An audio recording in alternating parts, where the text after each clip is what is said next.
آیا تا به حال به کسی اعتماد کرده اید که حاضر باشید برایش هر کاری بکنید؟ حالا تصور کنید همون اعتماد شما رو به مسیری تاریک و پر از رازهای پنهان بکشونه. مسیری که در اون عشق ممنوعه و خیانت دست در دست هم میدند. سلام دوستان، به کانال سایه های خیانت خوش اومدید. اینجا جاییه که داستانهای واقعی و الهام بخش خیانت رو با هم بررسی میکنیم. اگر از محتوامون خوشتون اومد حتما دکمه سابسکرایب رو بزنید و از کانالم حمایت کنید و به دوستانتون نیز معرفی کنید. زنگوله رو بزنید تا هیچ کدوم از محتواهای جدید رو از دست ندید. همچنین خیلی دوست دارم بدونم شما از کدوم کشور و شهر هستید. لطفاً تو کامنت ها برام بنویسید. بریم با هم این داستان زیبا رو مرور کنیم و از تجربیاتش پند بگیریم. در سایه های راز. اسمم نگاره. از همون روزهای دبیرستان من و نرگس مثل دو نیمه یک روح جدایی ناپذیر بودیم. نرگس همیشه پر انرژی و خندان و پر از امید بود و من از اینکه چنین دوستی داشتم احساس خوشبختی می کردم. انگار دنیامون فقط در دوستی بی پایانمون خلاصه می شد. دوران نوجوانیمون پر از خاطرات مشترک بود. از شبهایی که تا دیر وقت حرف می زدیم تا روزهایی که با هم برای آیندمون رویا می بافتیم. نرگس همیشه می گفت که روزی زندگی ایدئالش رو پیدا می کنه و من هم همیشه امیدوار بودم که خوشبختی یه روز به سراغش میاد. نرگس همه چیز رو درباره من می دونست و من هم همه رازهاش رو مثل گنجینه نگه می داشتم.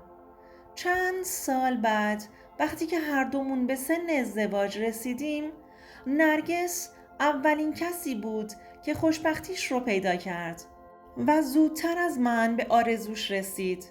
کیوان مردی موفق و با وقار بود که به خواستگاریش اومد. خلاصه نرگس با مردی ثروتمند ازدواج کرد. مراسم عروسیشون اونقدر با شکوه بود که هیچ وقت نمیتونم فراموشش کنم. پر از گلهای سفید و نورهای خیره کننده. اون شب نرگس مثل ستاره‌ای درخشان، مثل یک ملکه می درخشید و من از صمیم قلبم براش خوشحال بودم. اوایل زندگیشون به نظر ایدئال می رسید و همه چیز عالی بود. هر بار که نرگس از کیوان حرف می زد، از عشق بی پایان و توجهاتش می گفت. از زحمت‌هایی که کیوان براش می کشید تعریف می کرد. اما چند سال بعد حرفهای نرگس تغییر کرد. دیگه از اون شور و اشتیاق خبری نبود. تو چشماش تردید می دیدم. یه روز که برای خوردن قهوه به خونش رفته بودم، سکوت سنگینی کرد و با چشمانی نگران به من نگاه کرد و گفت فکر می کنم کیوان به من خیانت می کنه. تعجب کردم و شوکه شدم. مگه می شد؟ کیوان همیشه به نظر می رسید که عاشق نرگسه، چون اون مردی بود که همیشه از عشق نرگس حرف می زد. اما نرگس از این قضیه مطمئن بود، چون نشونه های کوچیکی پیدا کرده بود. تماس های بی پاسخ، رفتارهای عجیبش و کم توجهی هاش. نرگس اصرار می کرد و از من می خواست که کمکش کنم تا حقیقت رو بفهمه. به هم پیشنهاد داد که از یک شماره ناشناس به کیوان پیام بدم و کیوان رو امتحان کنم. اولش تردید داشتم، اما دوستی عمیق بینمون باعث شد در نهایت پیشنهادش رو قبول کنم و نقشمون رو اجرا کنیم. همه چیز با چند پیام ساده شروع شد. اولش به شوخی گرفته بودم. به کیوان پیام دادم و وانمود کردم که یک غریبه هستم که اونو تصادفاً در جایی دیدم. پاسخهاش اول کوتاه و محتاطانه بود، بعد به مکالمات طولانی تر کشید. کیوان به طرز عجیبی سریع پاسخ پیام‌ها و زنگ‌های منو میداد. به مرور حرفهاش گرم و دلنشین شد. صمیمیتر شده بودیم. به خودم میگفتم این فقط یه بازی هستش. برای کمک به نرگس انجامش میدم. نمیتونستم باور کنم این همون مردی هستش که نرگس اونو ستایش میکرد. اما چیزی که بیش از همه منو غافلگیر کرد این حقیقت بود که هر بار که کیوان پیام میداد هیجان عجیبی تو خودم میدیدم. هر وقت اسمش رو گوشیم میافتاد ضربان قلبم تند میشد. رابطمون از پیام دادن فراتر رفت. کیوان پیشنهاد داد که همدیگر رو ملاقات کنیم. اولین دیدارمون رو یادمه، پر از هیجان و پر از حس گناه بود. اما هر بار که همو می دیدیم احساس می کردم که توی دنیای دیگه ای هستم. تو نگاهش چیزی بود که منو جذب خودش کرد. تو نگاهش جذابیت و اقتدار رو می دیدم. می دونستم که این رابطه اشتباهه، اما نمیتونستم جلوی خودم رو بگیرم. من عاشق کیوان شده بودم و مثل آتیشی از درون می سوختم. این رابطه پنهونی مدتها ادامه پیدا کرد و هر وقت دیدار ما پر از هیجان و خطر بود. نرگس هیچ وقت به ماجرا مشکوک نشد و چیزی نفهمید. نرگس هر وقت ازم سوال میپرسید میگفتم کیوان اهل این حرف ها نیست و اونم دیگه به این باور رسیده بود که کیوان شوهر وفادارشه و منم بهترین دوستشم. حتی گاهی هم از پیشرفت هاشون تو زندگی مشترکشون با کیوان میگفت.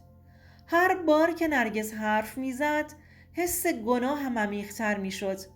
قلبم احساس سنگینی میکرد.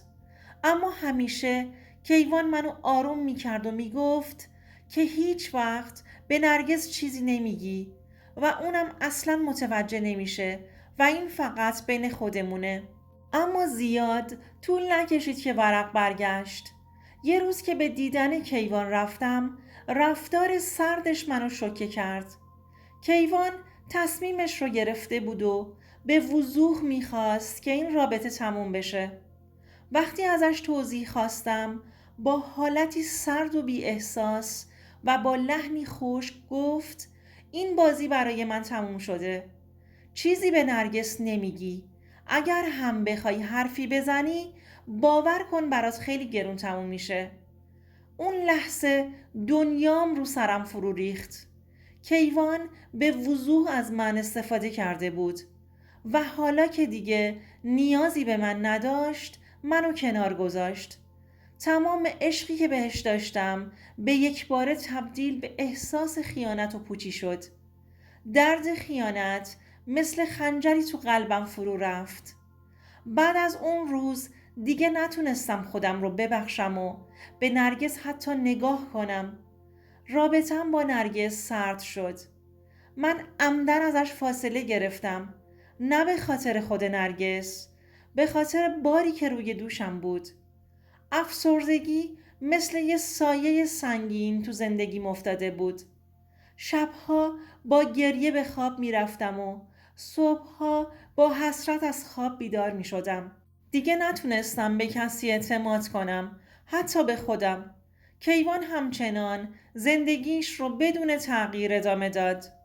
اون همچنان نقش شوهر وفادار رو بازی می کرد. انگار که هیچ اتفاقی نیفتاده. اما من تو ویرونه های احساسم تنها مونده بودم و هر روز با این سوال که چی شد به اینجا رسیدم. فقط میدونستم که عفتم رو از دست داده بودم و با این قضیه دست و پنجه نرم می کردم. به عنوان کسی که زندگیش در سایه های خیانت گم شده میخوام بهتون بگم هیچ رابطه ای که بر پایه خیانت بنا بشه پایدار نیست. اگر در زندگی هاتون با تردید یا وسوسه‌ای روبرو شدید، پیش از اینکه هر تصمیمی بخواید بگیرید به عواقب اون خوب فکر کنید. خیانت فقط به دیگری آسیب نمیزنه بلکه روح شما رو هم زخمی میکنه. هیچ عشقی ارزش از دست دادن خودتون رو نداره.